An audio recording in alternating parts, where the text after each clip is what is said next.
Hey, what's up, guys? It's your boy G Uno, and today I'm here to interview Officer White. Okay, so the reason why I chose you to be the person I interviewed today was because over time people have given the police like such a negative perspective. Many people have grown accustomed to fearing the police, and you being a person of color, protecting the school at that, like you're here at LaSalle protecting the school. You kind of give me hopes of not being scared of encounters with the police, but rather give me something like look up to. Like even though this is our first day talking, you kind of give me hope that I could be a change of the school. And nevertheless, to say the most, my sister, she actually just became a police officer this week. How long have you been serving as a police officer? This year going to be 14 years. The last 3 has been a police officer. Before that has been public service aide, which is like a police job, but you don't take anybody to jail or anything like that. What pretty much prompted you to become a police officer? Well, I always wanted to be a police officer. I started out as a public service aide to make sure that this is something that I wanted to do because it is a dangerous job because you never know if you're going to go back home to your family that day. I pray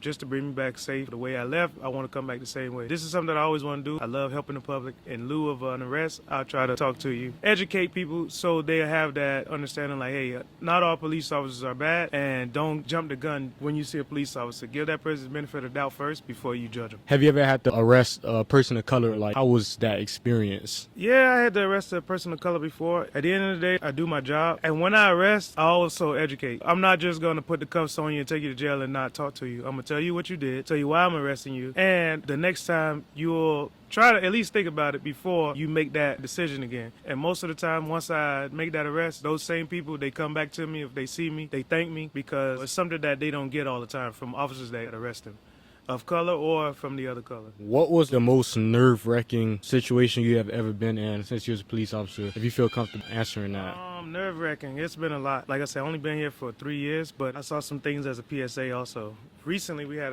and I can't go too much. I don't know if the case is closed, but it was a shooting. Went right up the street from where I was at the time. Some guy pulled a gun, killed his wife, and then he was threatening to kill others. We had arrived on scene, and before we could assess the situation to try to get everything to calm down, one of our officers had to end up taking this guy's life. But it was nerve-wracking because it happened right there. I was there, had to respond, and sometimes you don't have time to put on the proper equipment because as a first responder, they expect you to go in and do everything right then and there.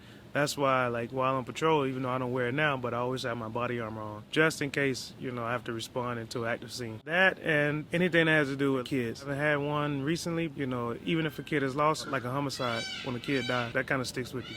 Well, you mentioned already about your body armor and you walking out the house and you want to come back in the same way that you left. So in the year 2022, do you feel like you're protected as a police officer knowing that there's a lot of riots going on because the police involved killings? In a way, yes. I feel like there's still room for improvement. But at the end of the day, as an officer, you have to be on high alert. Our alert level is up here, no matter where you are. Even if I'm here at the school, because I got to protect you guys, make sure you guys are safe and everything like that. But if I'm not doing what I'm supposed to do and I'm just hanging around in the car, not being aware of my surroundings, the first place they're going to go is to my police car. Once they eliminate their threat, which is me, if God forbid something happens, and then they can take over the school because I can't radio it in, get more units here, whatever. It's going to take more time for people to dial 911. So I feel as though there's things that can be done to be put in place to help police officers more. Right now, I would say we're protected to an extent, but I believe that there's more that can be done. I just wear my armor to help me feel like I'm safe and secure.